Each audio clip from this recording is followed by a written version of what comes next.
Okay. Autzen Stadium in December, a 21-point spread.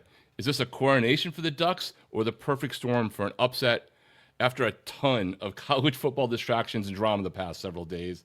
We're actually round in getting ready for the first round of the college football playoffs. It's finally here. We've got the Sun Belt champs walking into one of the loudest venues in sports as a 21-point underdog to find out if JMU can pull off the unexpected or if Oregon will roll into the second round. I'm joined by Rian Winter, who covers Oregon on Sports Chat 503, and Delvin Joyce from the James Madison Sports News Network. Let's get into it. How are you guys doing today? How you doing, Delvin? Fantastic. Man, I'm doing great, Rock. I mean, what a time to be a James Madison fan. Absolutely. And Ryan, how are things on your neck of the woods up there? Fantastic. Always good out here on the West Coast, man. So, Delvin, please introduce yourself. I'll have the links for all of these guys' channels in the description below, but let everybody know about you. Yeah, I'm Delvin Joyce. Some people call me the People's Choice, Ryan. I actually played college football at James Madison back in the late 90s. I'm an old guy. I'll be 48 this coming year. And so I played for JMU from 96 to 2001. Went on to play professionally with the New York Football Giants, your favorite team, Brock, and did that for 3 years, retired, and became a financial advisor. But I've stayed close to the team by calling some of the games on ESPN Plus and also hosting the JMU To The House podcast on the JMU Sports News Network. And Ryan, let everybody know about you. Returning champion here, Ryan, who's been with us before.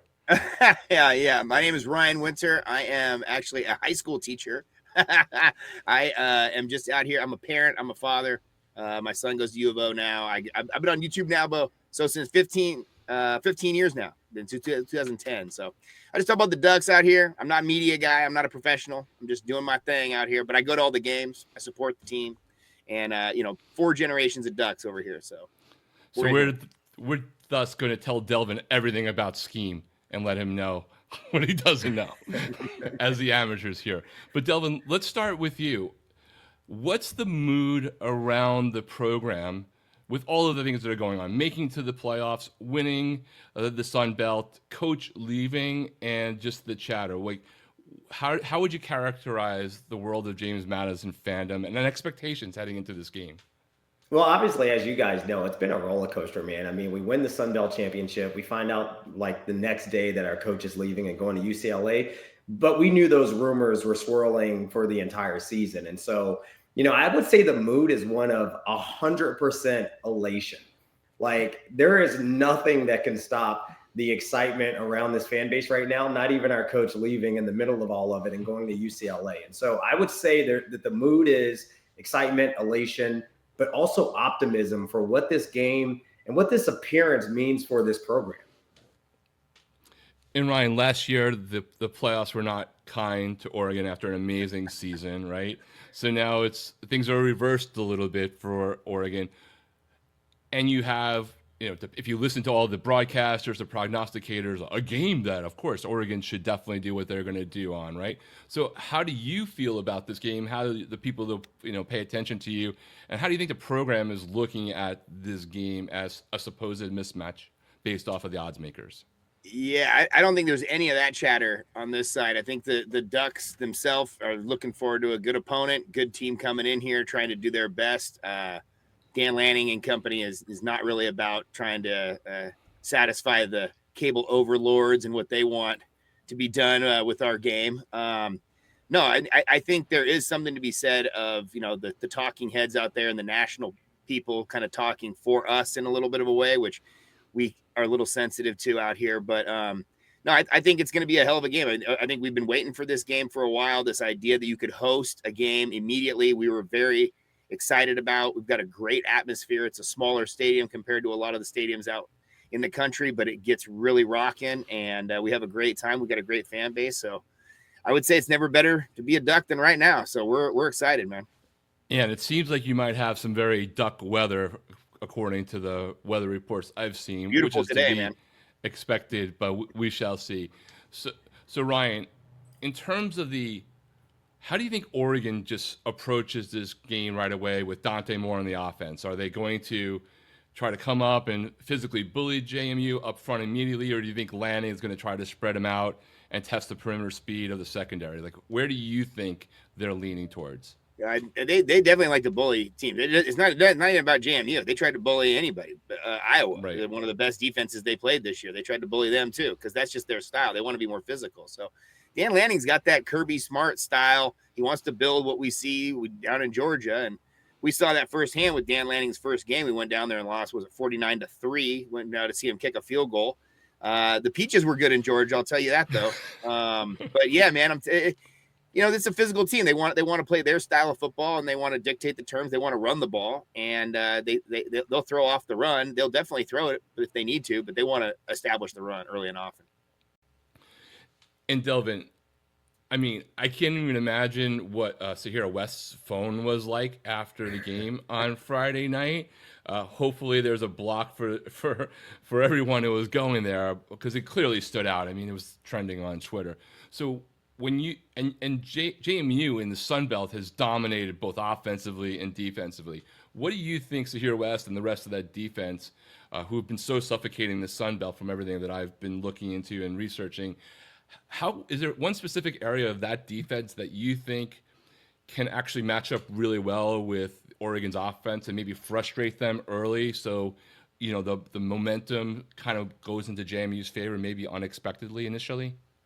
Yeah, I think there's a couple of things. And by the way, do not promote my guy Sahir West. We need that guy in a JMU uniform next year, right? That ship has left. It's up to you guys if you figure out a way to make sure he stays in port again. We have a hardcore retention strategy as we speak. But I think the main thing for this defense, right? Number 2 in the country right now in terms of total defense, yards allowed.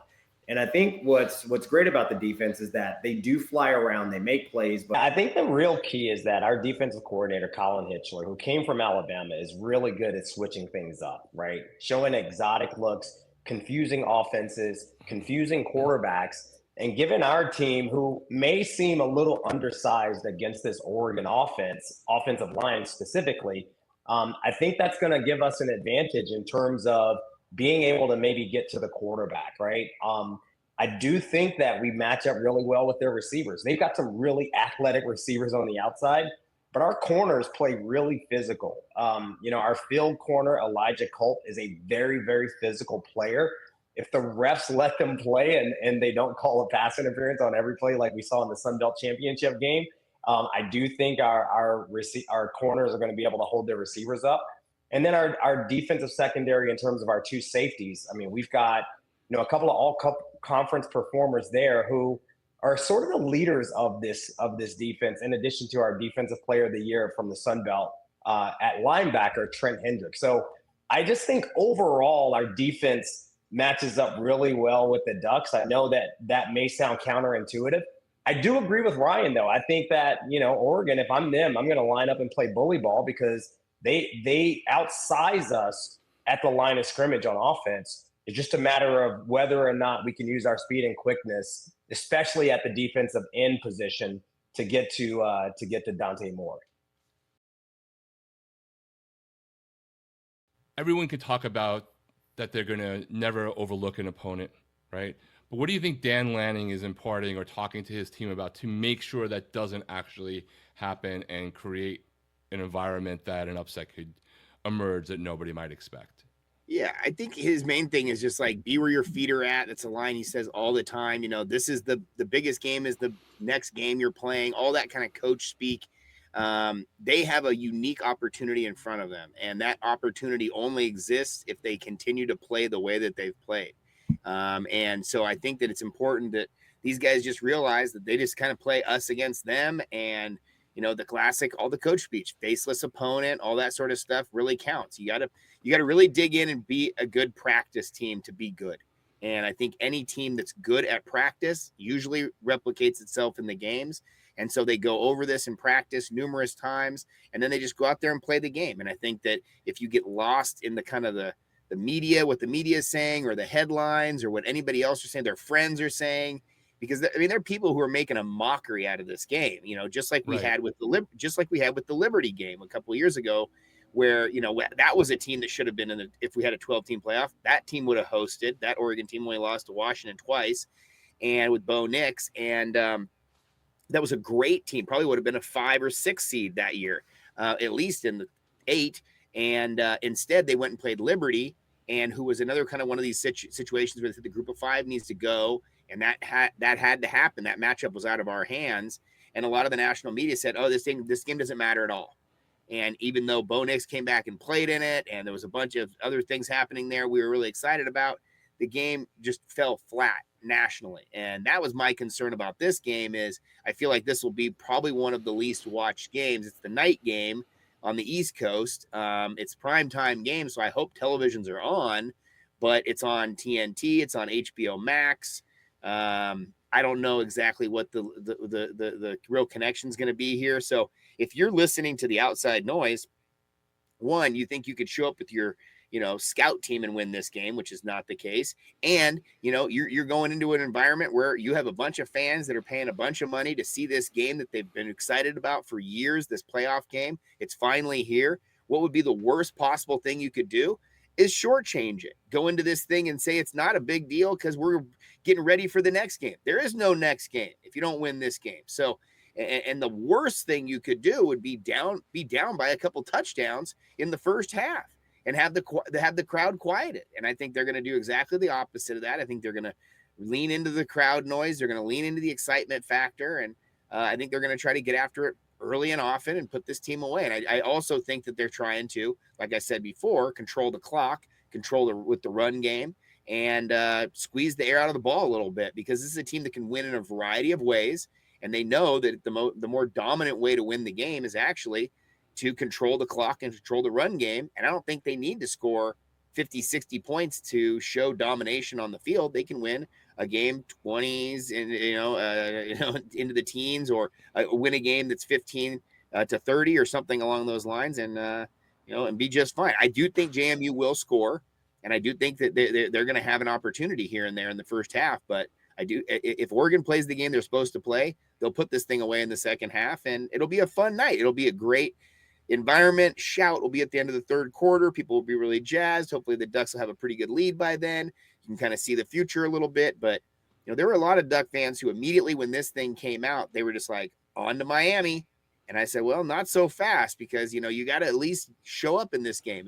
It's an opportunity for Oregon to showcase their school, their stadium, to have all the drone shots over the top, to have everything else. This is the time to actually use this and lean into it. So when people look at this game, it's already been framed the way it's going to be by the national media, and we could take that. We saw what happened for 5 weeks as the national media framed narratives, only to then cause the playoff for several days to be outshadowed by process, right? But usually when we get back to the gameplay, for a 21-point underdog on paper to win, normal football usually isn't enough. You kind of need chaos. So first, Delvin, what do you think? And Ryan mentioned this earlier as well, that, hey, are people going to be watching? Let's say people aren't watching, but at halftime they see a score. What chaos do you think will have happened, Delvin, from a JMU perspective, that would all of a sudden have America, who maybe is doing something else, flipping the channel at halftime? Well, I think you got to think about who our current coach is, Bob Chesney. I mean, the guy has a history of getting his teams ready for a big game, right? You go back to his Holy Cross days when he played against Army, played against, Boston College. He got his team ready to play, and those games were ultra competitive. In fact, they had a chance to win a lot of those games, and they beat a lot of, P4 programs, even at FCS Holy Cross. And I want you to also think about the history of our program at James Madison. Our fans, I say this all the time on our podcast, our fans think we're Alabama, right? Like, we have a history of winning these types of games. You go back to the game plan, though, more specifically to your question, Rob. Go back to the game plan. I want everybody on this, watching this right now, to just go on YouTube and just Google JMU versus UNC. And that's the game plan you are likely going to see in this game against Oregon. We're not going to pull any punches. You're likely going to see a trick play or two. You're likely going to see us go for a 2-point conversion for no reason at all. You might even see an onside kick, and we're going to go after every punt that we get an opportunity to block. And so I do think that if a couple of those things fall our way, if we hit a trick play, we run a double flea flicker pass and score off of it, or we get lucky and get an interception and it's a pick six, I think those are the types of things that we need to happen early in that football game to give our team hope and to also keep us in that football game. And Ryan, what does a chaos event look like from your perspective for Oregon based off of, past times where maybe Oregon might have played, quote unquote, down to the competition, no disrespect intended? Yeah, no, that's football. It happens all the time. I think turnover is the number one thing, right? I mean, you get a ball on the turf and momentum shifts, and all of a sudden, you're deep in somebody else's territory, and weird things can happen. This is why we love the game so much. So I agree. I think that Delvin's totally correct. I think you need to pull out all the stops. I wouldn't be surprised. Go for the onside kick to open the game. Do something out of the box, because you got nothing to lose. And this is a situation, it feels like, where you've achieved the objective of this year. And this year it felt like the objective: win the conference, put yourself in the best position possible. And now you're in this position, and now you're here. I mean, hell, you made the 12-team playoff before Virginia did. You made the 12-team playoff before. I mean, come on now. So, enjoy it, embrace it, because this is what it is. Now, the situation at hand is it's a tough draw because Oregon's just playing so well. And it kind of felt like that same sort of thing what we had for Oregon last year, where we were like, "Oh, right, nice. Who do we play? Oh no, like get Ohio State," and it's like, "Oh man, anybody but them." And so it's going to be a tough hill to climb, but you got to play it. You everybody, as Lou Holt said, everybody puts their pants on the same way or whatever. I mean, you got to get out there and get after it. I think that chaos can always happen in the playoffs. Chaos can always happen late in season. We see it all the time. That's why I would hope to see the conference championship stick around, because conference championship week is wild. You're always going to get some crazy stuff to go down. And as a fan, I'm rooting for the chaos anyway. So I was rooting for Duke hard on that weekend. I was like, come so on. Was I. Because I was. Of Absolutely. course, as you should have been. And I was rooting for Boise State last year. And again, look at this sort of situation. Boise State was probably the toughest game Oregon played last year, the whole year, outside of the Ohio State game. Boise State was the toughest game. They had to have a kickoff return, a punt return to win the thing. So it was that close. Boise State should have beat them at Autzen. So now you have a situation where, you can say, hey, the group of five is the group of five. Call it what you want. I think all these classification things should be thrown out the window. I think it's D1 football. You got to respect D1 football and let the cards fall where they're going to play, man. I just think this is going to be a great game. It's a fun game. JMU is a really fun team to watch. I think Oregon's a fun team to watch. So let's go, man. Well, I want to thank Delvin and Ryan for joining us. Hopefully you should go check out both their channels. The descriptions will be the links will be in the descriptions below. They have a lot of great content on this game. Checking out the James Madison fan base's reaction to everything that's happened over the last week has been awesome. I've been binge watching that too, and just seeing the pure joy, the dread of people worrying about being upset, and maybe these guys even get together and dive deeper into this game. But I can't, of course, let you guys go without giving me, you don't have to give me your final score prediction, but just like your prediction for the game. It's still a week and a day away, right? Or 2 days away as we record this. Delvin, what's your prediction for this game? All right, I don't do score predictions. I hate giving score predictions. But here's what I will say, man. I mean, I love the Oregon fans. Like, the Oregon fans have been so gracious to us at JMU. We're catching so many stray shots about this whole G5, P4 and the playoff format. And the Oregon fans have been nothing but complimentary of our program. So I want to give a shout out to Ryan and people like him. So hopefully he doesn't take offense to what I'm about to say. I mean, I do think – I do think that JMU, man, we have a history of success, and we have a history of being giant killers. And I think this is a moment that JMU has the potential to rise to the occasion. And so I do think that this game will be very, very close, a lot closer than Paul Feinbaum and the other people have never, worn a uniform, a lot closer than those people believe. And I think the Dukes have an opportunity to play really, really well and win this game. And Ryan, same. Not necessarily a score prediction, just like your what you think is going to happen when it's all said and done. Yeah, I agree, man. I only got to play in high school for football, but man, I'm telling you, I know what it feels like to try to puke through your helmet because you can't take it off, the face mask dripping. A lot of these cats, they never even touch any of that. And I do think there's a major disrespect in general to just grown men playing football to say, oh, this team sucks when some guy's in a suit. There's nothing that drives me crazier than that. But I do think that, like I said before, I think the Ducks have big aspirations here. This is a year that it feels like they've got a lot on the table. One of the cool things I think about the Ducks right now is they played a lot of young guys. This is a team that, has been great with recruiting the last couple of years. And the first year Dan Lanning was here, they had a big transfer portal class. And slowly over time, they've had less and less transfer portal guys. Still, they have guys in here from the transfer portal, but they've really relied on their young guys. So I think it's really exciting to see this young team create an identity for themselves. And this is a gigantic thing. This is the biggest game technically ever to be at Autzen Stadium because it's the only college football playoff game we've ever had here. We got to host one Pac-12 championship. The first couple of years with the Pac-12 had the championship, they did it at the home field, and that was awesome. But it's going to be cold. It gets a little cold out here. It's in the 50s. Today's nice, but it's going to be cold. It possibly could be rainy. It's good old fashioned football weather. And I do think the Ducks will win, but I agree with you. I think that it's going to be closer than the average fan wants to think, or, almost some of these media types are almost casuals the way that I don't even know if they watch football. I don't even know if they watch the actual game. They sure as heck don't break down that much film. But, well, they might be on the college football playoff committee. That's even worse, bro. When I heard that they were going to rewatch the Miami game, I was like, you mean you haven't already?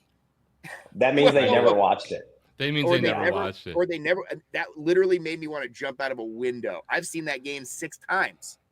I mean, come on, what are we talking about? Like, I went back and watched it 2 times during the regular season just because I knew it was on the track to being this way. And I also grew up Irish Catholic, so I have a little bit of love for the Domers. But yeah, my point being is that this is going to be a great game. We should embrace it. We should have fun with it. I do think Vegas is somewhat close to it. When it first came out, I thought maybe 3 touchdowns. They were right at that number, around 21, 22. I don't gamble, so I could care less what it is. But I do think the Ducks are going to get it. And I think they could, be fairly convincing by the end of the fourth quarter. But I do think, Delvin, you're totally correct. You got to strap it up, man. And the first half is going to be an exciting game. And I do think you're going to break some plays. I think you guys are too good, man. I love the quarterback. I love the wide receivers. I love number 10, Wazlowski. He's like Wazlowski. He's like a little. He catches the middle of the zone so well. He finds that spot. He sits down. He's a touchdown guy. But yeah, man, he's a Big Ten transfer, by the way. So exactly. And I also think that you guys, your running game is solid, and that quarterback is very fun to watch. And then, of course, we already talked about Zahir West. That guy's just so good, man. As a freshman, unbelievable. We're not allowed to talk about Zahir West. Number 15. Unless you're contributing to our NIL collective, you don't talk about Zahir West. So nobody, when you guys watch this game, this coming a week from Saturday or this coming Saturday, depending upon when you're seeing this video, please just ignore the guy who's making all the plays in the backfield on Oregon when the JMU is on defense. I want to thank Delvin and Ryan for joining us. If it's your first time coming to the channel, please hit the like. Consider subscribing. We're a national college football channel. We cover everything all year long. Hit these guys' channels. Check out their coverage of this game coming up, and we'll see you all soon.